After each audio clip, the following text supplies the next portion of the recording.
Assalamualaikum warahmatullahi wabarakatuh. Bapak Ibu, sahabat sadar Allah, dimanapun berada. Sekarang kita masuki bab 2, Mindfulness Dzikir Nafas. Subbab B, Sikap Aktif Menerima. Dari buku Mindfulness Dzikir Nafas yang ditulis oleh Bapak Astio Purwanto. B. Sikap aktif menerima. Sikap menerima itu tidak protes atau komplain, tidak berusaha menghentikan atau menghalangi, tidak merespon atau mengabaikan. Menerima itu ya menerima saja apa adanya. Tidak ingin merubah, ya, dan lain-lain. Selama berzikir nafas, tubuh kita memang diam seperti patung. Namun jiwa kita secara aktif menerima segala apa yang terjadi. Jadi, di saat tubuh kita diam, jiwa kita lah yang aktif melakukan aktivitas apapun. Ya aktif menerima, ya aktif silatun ke Allah, gitu ya. Pada saat jiwa aktif menerima, apa yang diterima? Nah, di sini jelaskan.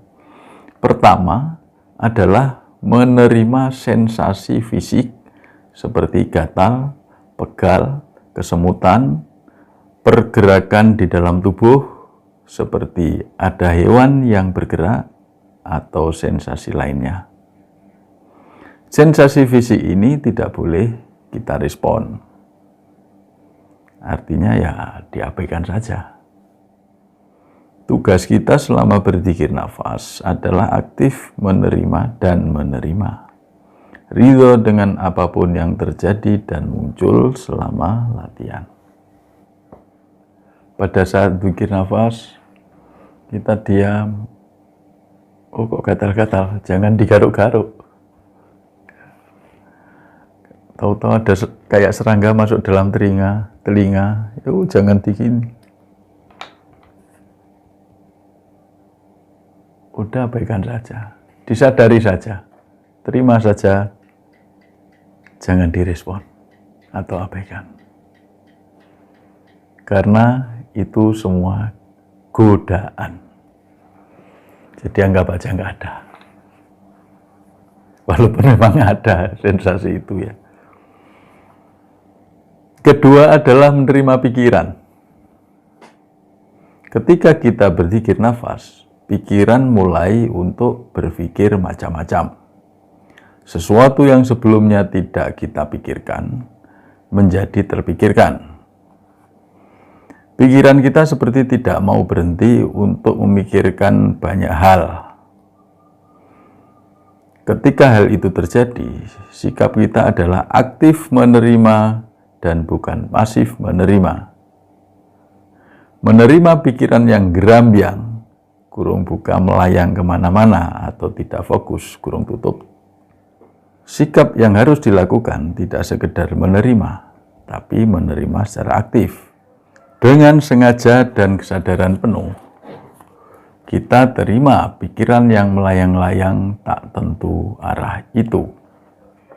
Yang sering terjadi itu pikiran tuh seperti kuda liar, ya.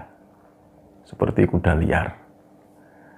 Sana kemari, atau seperti kera, ya. Loncat sana, loncat sini. Udah, nggak usah direspon. Aktif, diterima saja, disadari saja, sana sini. Kalau kita biarkan, lama-lama capek pikiran itu. Seiring dengan kita terus berserah pada Allah, maka akan berhenti sendiri. Tapi kalau pikiran itu kita hentikan, ini pikiran, pikir sana-sana, kita hentikan. Artinya kita itu menghentikan juga dengan pikiran. Akhirnya pikirannya double. Ini berpikir, ini menghentikan double. Menghentikan nggak henti-henti lagi, tambah lagi pikiran, menghentikan lagi. Ya sampai bermenit-menit, sampai setengah jam, sampai 1 jam, 2 jam, ya tetap nggak akan pernah hilang. Pikiran, terus 1 jam berzikir nafas, cuman ngurusi pikiran. Ya. Jadi solusinya, pikiran itu diterima. Nggak usah direspon, abaikan. Biarkan udah. Yang penting kita fokus. Kalau masih di level 1, kita fokus pada nafas. Atau naik lagi kita fokus pada Allah. Itu.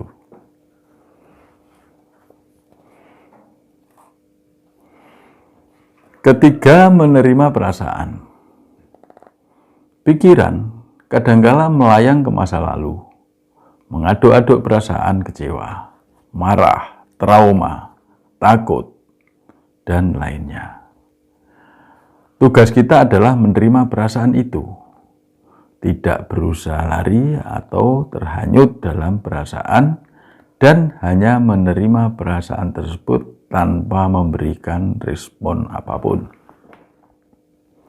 Ini terutama yang punya pengalaman-pengalaman pahit, pengalaman-pengalaman buruk di masa lalu ya. Tapi rata-rata kita punya. Nah, kadang pikiran kita akan liar. Ketika kita memikirkan hal-hal yang pahit, hal-hal yang mengecewakan, hal-hal yang hampir membuat kita putus asa, memikirkan penderitaan di masa lalu, nah, ini akan membawa perasaan kecewa, perasaan benci, perasaan dongkol. Nah, bagaimana dengan perasaan itu? Ya kita terima aja, nggak usah direspon. Kalau dibahasakan, oh perasaanku sedang kecewa, oh perasaanku sedang benci, dan lain-lain. Oh perasaanku sedang sedih, itu kalau dibahasakan. Tapi dalam berzikir nafas ya nggak usah dikatakan itu. Jadi udah biarin aja, lewati aja. Ya. Keempat, menerima semua pengalaman spiritual. Ketika kita sudah bisa melewati sensasi pertama, kedua, dan ketiga, kita akan memasuki sensasi jiwa, yaitu ketenangan. Jadi tenang itu juga sensasi. Ketika memasuki ketenangan ini, kita juga harus menerima, namun jangan sampai terhanyut dalam suasana ketenangan yang dihasilkan dari jiwa. Biasanya, mengapa kita berzikir? Agar tenang. Jadi kita berzikir nafas itu jangan mencari ketenangan. Ketenangan itu keadaan jiwa yang kita lewati mesti. Jadi jangan berhenti pada ketenangan. Terus saja. Seringkali kita menganggap bahwa puncak spiritual adalah ketenangan. Padahal bukan. Ketenangan adalah sensasi yang dihasilkan otak karena kita sudah bisa menerima pikiran dan perasaan. Ketika kita bersedia meninggalkan keadaan tenang dan terus menuju kepada Allah Subhanahu wa Ta'ala, maka sensasi-sensasi di atas ketenangan itu akan muncul. Hal ini harus terus kita abaikan sampai kita menyadari berada pada keadaan fana atau kosong.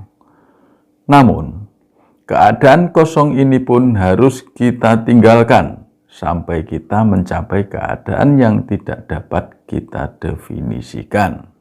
Dalam kurung, laisa kamitslihi syai'un. Intinya, semua sensasi apapun yang ada di perjalanan kita menuju Allah, yang laisa kamitslihi syai'un, itu harus kita lewati, harus kita abaikan. Jadi misalnya, awal-awal kita diam, kita diganggu oleh sensasi jasad, pikiran, perasaan, apapun itu. Kadang-kadang sensasi visual. Ada tampak seperti orang berjubah, tampak seperti pahlawan, tokoh, atau apapun. Bahkan penampakan yang menakutkan. Itu semua sensasi harus kita lewati. Ya, jangan tergoda oleh sensasi-sensasi itu. Maka harus kita abaikan. Setelah kita bisa melewati sensasi-sensasi jasad, pikiran, rasa, maka akan muncul ketenangan. Memang orang yang berzikir itu hatinya mesti tenang. Nah, ketenangan itu juga bagian dari perjalanan kita. Jadi perjalanan ke Allah itu belum sampai. Kita terus harus melewati. Terus dah. Kita lewati sampai pada batas kemampuan kita menuju Allah pada saat kita berzikir nafas. Itulah bagaimana cara kita menyikapi sensasi-sensasi yang muncul. Kita cukupkan sampai di sini dulu. Berikut kita akan membahas tentang zikir nafas tanpa pamrih yang ada di subjudul yang C pada video berikutnya. Semoga bermanfaat. Yang masih bingung bisa bertanya-tanya di komentar atau ulangi, putar lagi video ini. Terima kasih. Assalamualaikum warahmatullahi wabarakatuh.